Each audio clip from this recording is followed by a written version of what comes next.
Hamwezi kuingia kwenye jambo ambalo halieleweki. Kama yeye ameamua kwenda kwa kutumia nguvu zake na power alizonazo, majeshi aliyonayo, kuwafanya atakavyo Watanzania, asija kaingiza na nchi zingine kwenye migogoro mikubwa ya kidiplomasia. Sasa labda wakati naelekea kwenda kwenye hitimisho, niseme tu mambo nilio mimi, kwa sababu nilikuwa nazungumzia masuala ya tume ya Chakwera, na nikasema kwamba nilitumia masaa matatu kwenye ile tume kwenda kutoa maoni yangu, na niliwasilisha document ya peji 70, lakini nilimweleza mambo mengi Chakwera katika hiyo peji 70. Niliweka vielelezo vyote vya namna tulivyofanyiwa katika kabla ya uchaguzi na baada ya uchaguzi, kabla ya uchaguzi, kwenye uchaguzi na hata baada ya uchaguzi. Nilimweleza kwa kina, na katika hizo peji 70 nganipatisha mpaka na vielelezo vyote vya matukio yote. Na kwa summary tu, mambo mawili hapa ni yaseme. Yako mengi nimeorodhesha vitu vingi, lakini kwa summary hapa niseme mambo mawili. Moja nililomweleza ni kwamba ndugu Samia Suluhu Hassan ashauriwe kujiuzuru nafasi ya rais wa Jamhuri ya Muungano wa Tanzania ili kuliponya taifa na kuanza upya. La pili nililomweleza, uchunguzi haukuwa huru na uchaguzi haukuwa huru na haki, jambo ambalo pia lilithibitishwa na watazamaji wa kimataifa wa SADC na EU. Uchaguzi ulikuwa batili na ulisimamiwa na tume batili, hivyo viongozi wote, rais, wa bunge na madiwani waliotangazwa ni batili, pamoja na mambo mengine, lakini hayo mambo mawili nilimweleza Chakwera na tume yake. Na katika mapendekezo pia niliweka mapendekezo mengi, lakini nitasema mapendekezo mawili tu kwa ajili ya muda. Mapendekezo yangu namba 1 kwenye hilo tume ya Chakwera, niliomba kwamba kuundwe tume huru ya uchunguzi itakayoongozwa na Jumuiya ya Madola au taasisi yote ya kimataifa ambayo taifa ni mwanachama, ambayo Tanzania ni mwanachama, na jambo hili lifanyike haraka iwezekanavyo. Lakini jambo la pili nililotoa maoni yangu ni kwamba uchaguzi mkuu wa mwaka 2025 wa Tanzania ufutwe na kutangazwa uchaguzi mwingine ili kuwapa fursa wananchi waweze kuchagua viongozi wao wanaowataka wao. Hayo ndio mambo makubwa ambayo niliyawasilisha kwenye hiyo taarifa, na leo nimekusudia kwamba hiyo mazungumzo yangu baina yangu mimi na tume ya Chakwera nitayaweka hadharani leo ili Watanzania wote wajue, maana hali ya nchi inazidi kuwa mbaya. Tulitarajia kutakuwepo na mabadiliko yanayoweza kubadilika, lakini tunavyoona hali inazidi kuwa mbaya badala ya kuendelea kupata unafuu. Kwa hiyo leo hii nitashare na nyinyi waandishi wa habari muweze kufikishia umma mambo gani tulizungumza na Chakwera. Mwishowe ipo siku yatabadilishwa na haya. Watasema kwamba kina Mpina walipoenda kwa Chakwera walienda kusema maneno haya na haya na haya na haya. Lakini humu kumesheheni mambo yote. Uongo wote uliowekwa, mpaka Mpina alijiunga na chama cha ACT Wazalendo tarehe 5. Alijiunga sijui tarehe ngapi? Alijiunga tarehe 5. Humu nimeambatisha nyaraka zote za mpaka kujiunga kwangu wanachama wa chama cha ACT Wazalendo. Watanzania wakasome ukweli wote. Leo tarehe 29 mwezi wa 7 2025. Wakati ukisoma ile barua ya msajili anazungumza Mpina alijiunga na chama cha ACT Wazalendo tarehe 5 mwezi wa 8 2025. Mimi hii ndio kadi yangu na itasacurate kwa Tanzania wote waweze kuona. Lakini pia kwa kusingiziwa kwamba nimevunja kanuni za chama. Kanuni za chama zote, hakuna jambo hilo linalozungumzwa na msajili mahala popote lilipo. Jambo la katiba lote hamna mahala popote lilipo. Na hii document yote hii nitaipeleka kwenye umma kama ilivyo. Document yenye kurasa 70, wa Tanzania wakasome mambo yote humu yamewekwa. Na nitakuwa tayari mahala popote, sehemu yoyote nitakapoitwa na chombo kilicho huru. Sio hizi zinazoundwa na mtawala, hizi siwezi kwenda. Hata hii iliyoundwa ya kijinai, hata kama watakuwa na mamlaka ya kuleta sama, sitaipinga mahakamani. Siwezi kwenda kwenye jambo ambalo halieleweki, kwenda kusikilizwa na jambo ambalo halieleweki. Lakini wakija wasuluhishi wa kimataifa ambao hawana upendeleo, wakija wasuluhishi wa kimataifa ambao wana upendeleo, mimi nitakuwa wa kwanza kufika, na nitaenda na nyaraka zangu zote kwenda kueleza mambo yaliyotokea. Sasa nimalizie kwa kusema hitimisho. Ndugu waandishi wa habari, kumekuwa na kupuuzwa kwa miito mbalimbali ya jumuiya ya kimataifa kuhusu matukio ya kabla, wakati na baada ya uchaguzi mkuu wa tarehe 29 Oktoba 2025, ambapo mtawala mara kwa mara amekuwa akinukuliwa akisema asiingiliwe na jumuiya hizo na kuhoji wakati mwingine who are you. Mpaka sasa hakuna nia ya dhati ya utashi wa kisiasa ya kutekeleza maazimio ya jumuiya za kimataifa, ikiwemo bunge la Ulaya EU Parliament, bunge la Marekani Congress na jumuiya ya madola, kwani serikali licha ya kupewa maonyo mbalimbali, serikali imezidisha zaidi dhuluma na uonevu kwa wananchi, ikiwemo ukiukwaji mkubwa wa haki za binadamu, wananchi kukamatwa na kufunguliwa kesi na kubambikizwa uhaini na ugaidi. Aidha, tangu machafuko ya Oktoba 2025 yaliyosababisha mauaji ya watu wasio na hatia 1518, zaidi ya 518 na majeruhi zaidi ya 2390 na kuminywa kwa demokrasia ya vyama vingi nchini kwetu,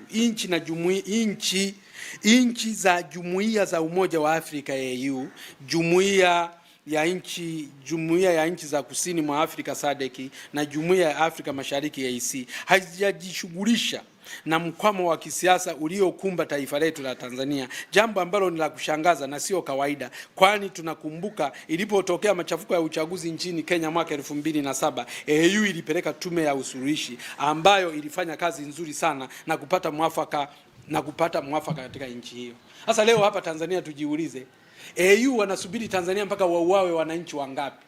Umeshaambiwa sasa hivi wameuawa wananchi zaidi ya 518, na wananchi zaidi ya 518, watu wengine walisema zaidi ya watu 10,000, ambao hesabu inakubali. Kama ukisema zaidi ya 518 mathematically inakubalika kwamba na wale waliosema 10,000 na wenyewe wako sahihi. Sasa AU, SADC na EAC zinasubiri Tanzania mpaka wauawe watu wangapi ndio wajue kwamba Tanzania kuna mgogoro? Wanasubiri Tanzania wauawe watu wangapi ndio wajue kwamba Tanzania kuna ukiukwaji wa haki za binadamu? Wanasubiri wauawe watu wangapi? Kwa nini mpaka leo AU iko kimya? Umoja wa Afrika uko kimya? Kwa nini mpaka leo SADC wako kimya? Kwa nini mpaka leo EAC iko kimya? Kwa nini? Na kwa nini kipindi kile yalipotokea machafuko Kenya, kwa nini AU iliingilia kati haraka sana na kupeleka tume ya maridhiano?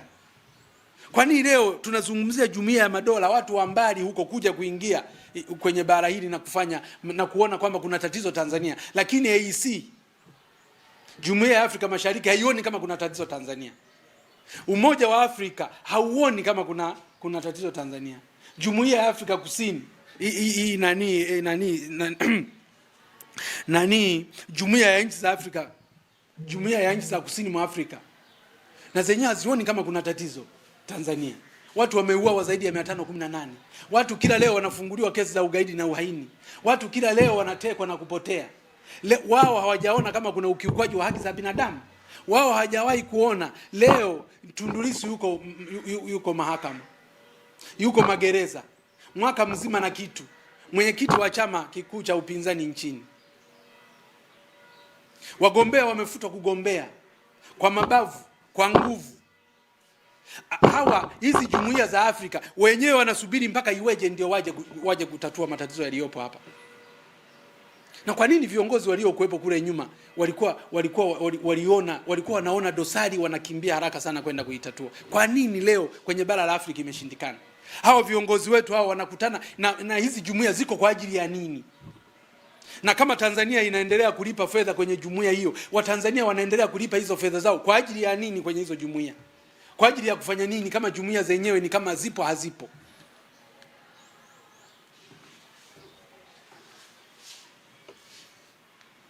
Kwa kuwa jumuiya ya Afrika, kwa kuwa jumuiya za Afrika zimejiweka kando na serikali ya Tanzania kukosa dhamira ya dhati kuitoa nchi yetu kwenye mkwamo, na atoa wito kwa jumuiya za kimataifa kuingilia kati, kufuatilia hatua kwa hatua utekelezaji wa maazimio wanayoyatoa kwa Tanzania.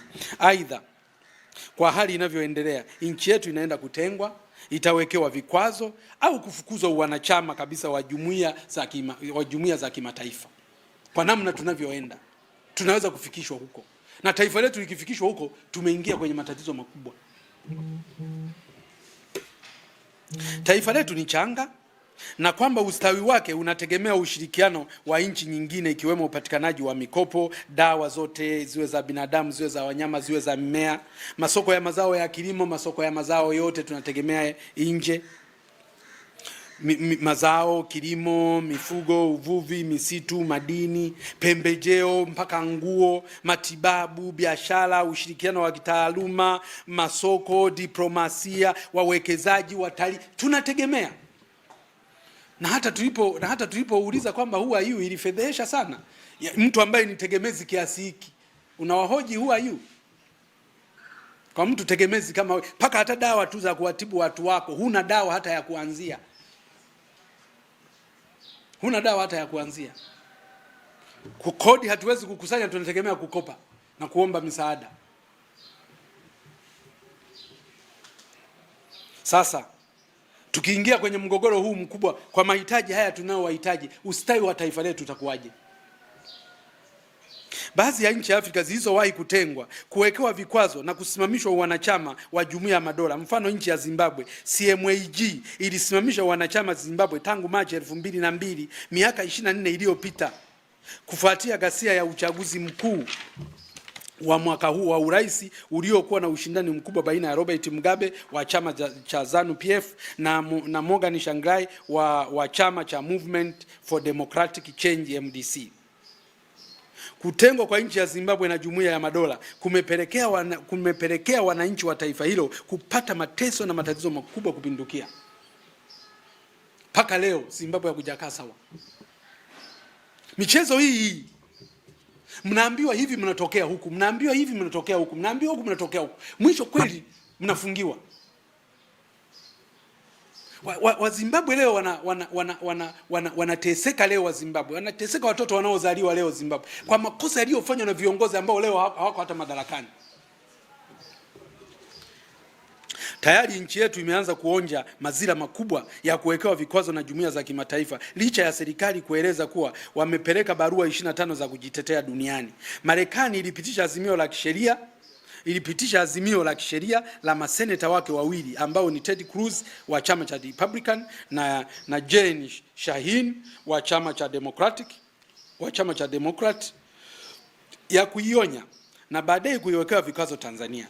Kwa sasa Marekani imewekwa vikwazo kwa Watanzania kupata visa na kusababisha usumbufu mkubwa, hususan kwa wanafunzi, wagonjwa wanaosoma na kutibiwa Marekani, lakini pia wafanyabiashara na wawekezaji. Na mimi nilipata kesi, nimefikiwa na wanafunzi wengi sana ambao wamekosa visa ya kwenda Marekani, na wengine ambao wako Marekani wameshindwa kuja likizo kwa sababu visa zitolewe, jambo ambalo ni matatizo kweli kweli. Na pia bunge la Jumuiya ya Umoja wa Ulaya limepitisha azimio la kunyima Tanzania misaada ya euro milioni 156 ambao ni kama bilioni 440. Jumuiya ya Madola and the Commonwealth imetoa maazimio 4 ya ratiba ya utekelezaji, na baada ya hapo itachukua hatua ikiwemo kuweka vikwazo vya kiuchumi. Sasa Marekani tayari tuko kwenye 18 zao, Umoja wa Ulaya tuko kwenye 18 zao, Jumuiya ya Madola tuko kwenye 18 zao. Tayari tumepewa maazimio 4 tuyatekeleze, ambayo uwezo wa kuyatekeleza na nia ya dhati nayo hatuna. Sasa matamko ya mtawala kuhusu msimamo wa jumuiya za kimataifa kuwa jumuiya hizo zisiingilie uhuru wa nchi ni kuchochea uhasama na mgogoro wa kidiplomasia ya kimataifa, kwani mikataba ya kimataifa iko wazi kuhusu haki za binadamu na demokrasia, ambapo Tanzania imeridhia. Kwa mfano, mikataba hiyo, the United Nations Convention on Civil and Political Rights of 1966, the Universal Declaration on Human Rights of 1948 and etc. Hizo zote tumeziridhia, zote zinazohusu haki za kidemokrasia, zinazohusu haki za binadamu. Kwa hiyo hauwezi tena ukachomoka kwenye hilo hata ungefanya vipi. Kwa muda mrefu Tanzania imekuwa mwanachama mtulivu na kisiwa cha amani katika jumuiya za kimataifa, wala haijawahi kujieleza. Kabla ya hapa sisi kama Watanzania katika jumuiya za kimataifa hatujawahi hata kuandikiwa barua ya kujieleza, hatujawahi kuwekewa vikwazo wala kusimamishwa uwanachama katika Jumuiya ya Madola au jumuiya nyingine yoyote ile ya kimataifa, na badala yake Tanzania imekuwa msuluhishi wa migogoro ya kisiasa katika mataifa mbalimbali katika mataifa mbalimbali duniani. Ndio uzoefu tulio nao, ndio uzoefu tulio nao. Lakini na nchi yetu Tanzania imeshuhudiwa kwa kutoa viongozi wakubwa kwenye jumuiya kubwa za kimataifa. Na nyinyi mnakumbuka kwamba katibu mkuu wa bunge la Jumuiya ya Madola, yani Secretary General of the Commonwealth Parliamentary Association CPA, Dr. William Ferdinand Shija, akiwa Mwafrika wa kwanza alishika wadhifa huo katika bunge hilo, bunge la CPA. Tuliweka katibu mkuu sisi pale, katika katibu mkuu wa bunge la Jumuiya ya Madola, ambaye Dr. William Ferdinand Shija akashika nafasi akiwa Mwafrika wa kwanza kwenye jumuiya hiyo. Lakini mnamkumbuka pia tuliwahi kupeleka naibu katibu mkuu wa Umoja wa Mataifa UN, Dr. Asha Rose Migiro. Tanzania, ndio sifa za Tanzania, sio kwenye migogoro ya hivi. Tanzania inajulikana kwa kupeleka prominent leader duniani na sio kwenye migogoro ya namna hii. Watanzania, tusikubali taifa letu kuingizwa kwenye mgogoro mkubwa wa kidiplomasia na kiuchumi kwa ubabe wa watawala ambao sababu za kufanya hivyo wanazijua wao. Watanzania, tusikubali taifa letu kuingizwa kwenye mgogoro mkubwa wa kidiplomasia na kiuchumi kwa ubabe wa watawala ambao sababu za kufanya hivyo wanazijua wao. Abadani aslani tusikubali. Abadani aslani tusikubali. Ni lazima tushinikize ukweli, haki na uwajibikaji ili kuliponya taifa letu. Mwisho,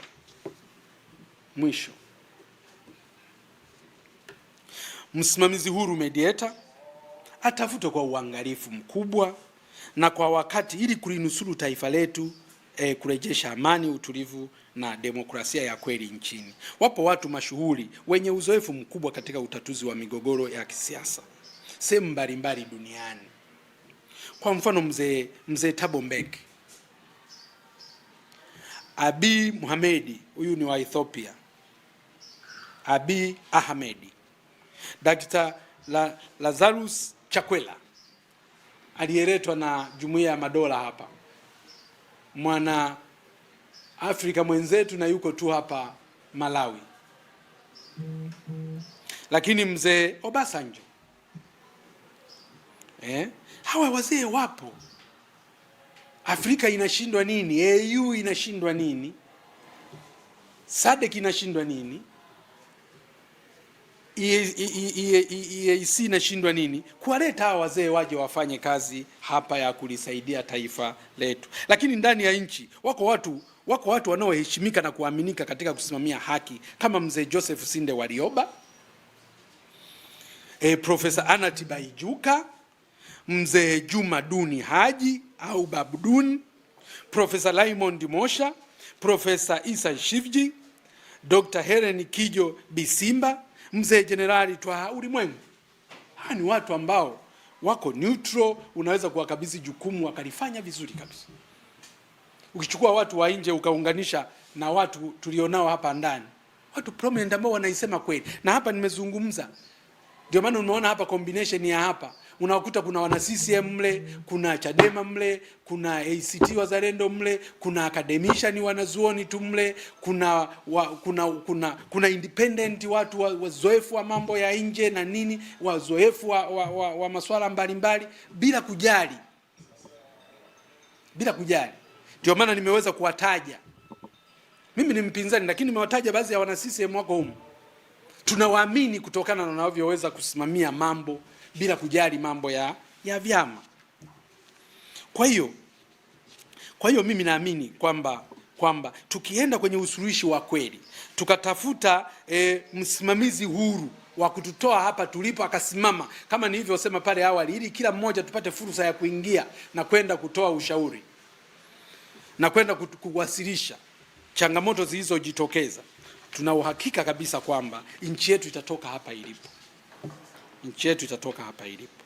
Sasa ndugu waandishi wa habari, nitoe wito kwa Watanzania wote walioko mjini na vijijini kuchukua hatua za kushinikiza kwa mtawala na serikali yake kama ifuatavyo. Sasa hatuwezi kutulia tu. Haya yote yanayotokea haya hatuwezi kunyamaza. Kwa kweli hatuwezi kunyamaza. Na hata wale wanaofikiri kwamba tutanyamaza wanajielekeza vibaya. Hatuwezi kunyamaza wakati taifa letu linafanywa haya linayofanyiwa. Na ndio maana nikahoji pale kwamba hata mpaka unajiuliza hawa wanaoyafanya haya wanataka kulifanyia nini taifa? Moja, kutekeleza maazimio ya jumuiya za kimataifa ikiwemo bunge la Ulaya, bunge la Marekani na jumuiya za nasema kutekeleza tunasema kwamba na waomba wananchi washinikize kwa mtawala na serikali yake kufanya yafuatayo. La kwanza, kutekeleza maazimio ya jumuiya za kimataifa ikiwemo bunge la Ulaya, bunge la Marekani na jumuiya ya madola. Maazimio hayo yatekelezwe kwa wakati kabla ya nchi hajatumbukia kwenye matatizo makubwa ikiwemo kutengwa, kuwekewa vikwazo katika shughuli za kijamii na kiuchumi au kufukuzwa wanachama. Tusifike huko. Tusifike huko. Namba 2, kuchukua hatua za kukomesha vitendo vya uvunjifu wa sheria na katiba ya nchi unaofanywa kwa makusudi na serikali ya awamu ya 6, unconstitutional and lawlessness, na kupelekea kushamiri kwa wizi, rushwa, ufisadi na ubadhirifu wa fedha na rasilimali za umma, matukio ya watu kutekwa, kupotezwa, kuuawa, pamoja na kuminywa kwa demokrasia nchini, kukomesha dhuluma na uonevu wa kila aina ulioshamiri kila pembe ya nchi na kuasili zaidi wanyonge.